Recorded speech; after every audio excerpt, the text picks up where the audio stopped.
vy si teraz určite, ale určite pripravte kamery a mobilné telefóny, pretože medzi nás príde Batman. Že čo to rozprávam? Tak sa pozrite.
Lamborghini Diablo a Lamborghini Murcielago.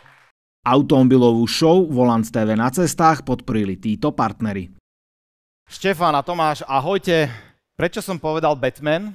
Tak už je vám to asi jasné podľa ešpezetky, ale treba povedať, že toto auto naozaj hralo v tom filme. Áno. Áno, takže ale kvôli tomu si ho kúpil, že? Jasné. Chcel si aj ty byť Batman? Iba oblek chýba. Iba oblek, no jasné. Takže už iba oblek asi kompletný. Áno. No a teraz mi povedz najprv ty o svojom aute krásnom.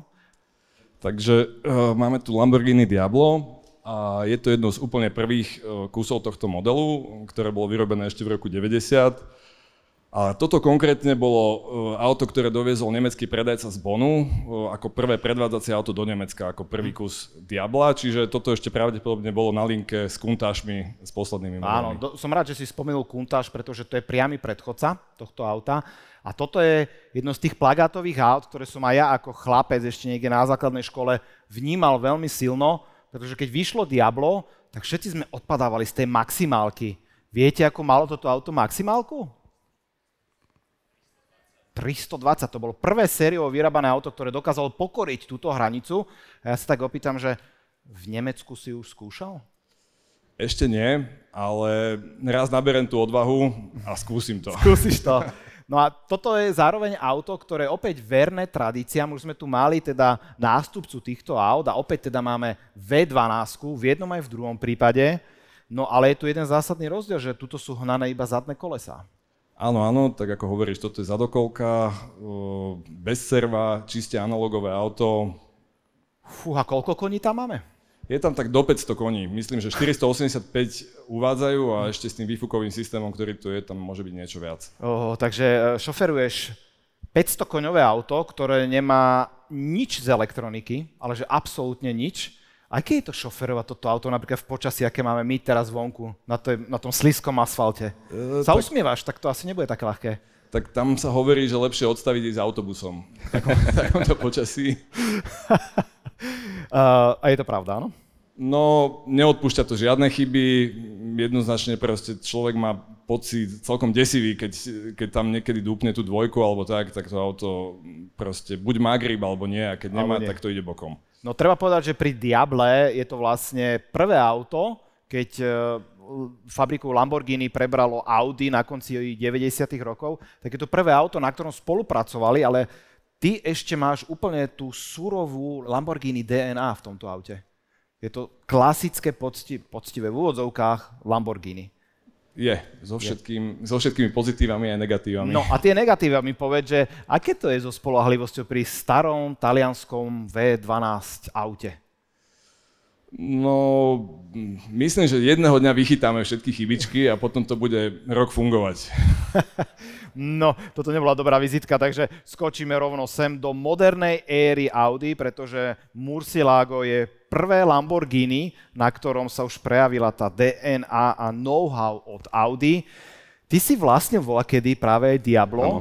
Keď môžeš porovnať tieto dve auta, aký veľký skok to vlastne, je to len tak na papíri, že už je tu Audi, alebo reálne cítiš pri tomto aute, že je to už iné železo? úplne iné. To je rozdiel ako 30-ročný chlap i 70-ročný chlap. Veľký rozdiel. No a tak sa poviem, že tuto sme tak akože sa snažili, že v Nemecku 300, ty si tu v Nemecku už skúšal tých 300? No, skúšal som takých 350. 350? Budiky, áno. To muselo byť v Nemecku teda definitívne. A teraz mi povedz, že skúšal si aj na tom starom Diable ísť nejak rýchlejšie a v tej vysokej rýchlosti, aký je v tom rozdiel z pohľadu vodiča? Strašné. Najväčší problém na tom auto sú majiteľ súhlasí brzdy. To auto vôbec nemá žiadne brzdy. Sú ako z Peugeotu 205, ako tá veľkosť. OK. A teraz vieš, ak sa hovorí, že nikdy by si nemal stretnúť svojich hrdinov detských. A teraz si mi tak trošku zboril tie mýty. Ja si myslím, že aj ostatným túto, pretože toto auto bolo v mojich očiach dokonalé, keď som si tak listoval tie časopisy, že Diablo. Tak už nie je Diablo, už ja si v tento času, keď bolo, áno. Áno, v tom čase áno. Áno, to sú úplne dve generácie, to je strašný rozdiel. No a čo sa týka napríklad spolahlivosti alebo servisu, keď to porovnáš jedno, druhé, tuto máš nejaké vôbec technické problémy alebo problémy so spolahlivosťou? Zatiaľ nie. To je auto relatívne v dobrým stavu, má iba 18 000 km, ten majiteľ, čo mal, sa veľmi staralo to auto. Ja som iba doteraz urobil 2 bežné servisy také v Lamborghini a nič. OK. Tak môžeme si dať opäť takú hlasovačku. Počuli ste tie podstatné informácie o týchto autách.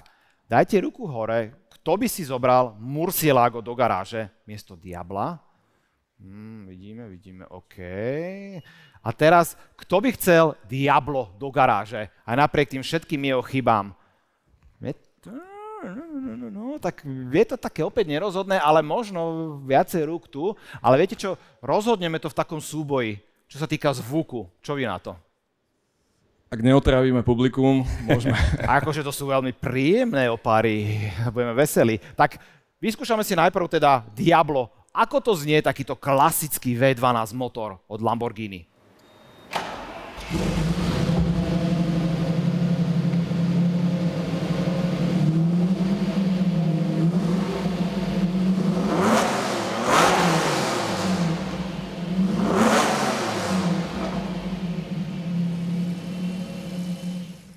No, to bol pekný zvuk, pekný. A kľudne mu zatleskajte, samozrejme. No poď, Štefan, poď nám ty ukázať, ako to znie. Tvoj čierny Batman.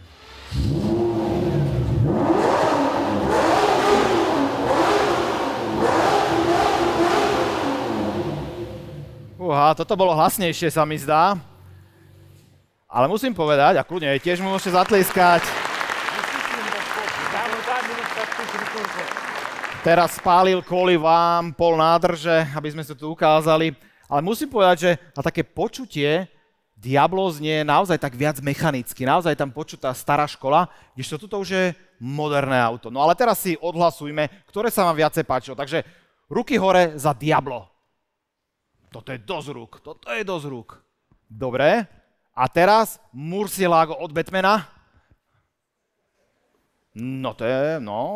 Tak opäť to asi rozhodneme niekde na pive. Takže chlapci, ďakujem vám veľmi pekne, Štefanovi aj Tomášovi.